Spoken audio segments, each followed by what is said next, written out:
আমারে যে উহুদের ময়দানে দান দান শহীদ করে রক্তাক্ত করছে তুমি শোনো নাই? আমি যে 14 দিন পেটে ক্ষুধার তাড়নায় পাথর বাঁধছিলাম উম্মত, তোমার মনে নাই? একবারও শোনো নাই আমার ক্ষুধার কষ্ট, আমার পিঠের ব্যথা, আমার দাঁতের ব্যথা, আমার কাঁধে 2টা কড়া ঢুকে গেছে উম্মত। আমার ঘরে 3 মাস আল্লাহর নবীর স্ত্রী আয়েশা বলছে, আল্লাহর কসম উম্মত, নবীর স্ত্রী বলছে এক ফোঁটা চুলায় আগুন জ্বলে নাই।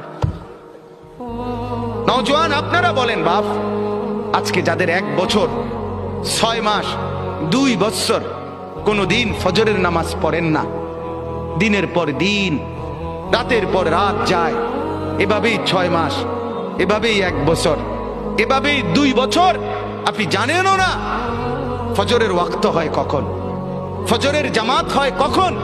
মেরে মুহতারাম, আমার ভাই, আমার বন্ধু।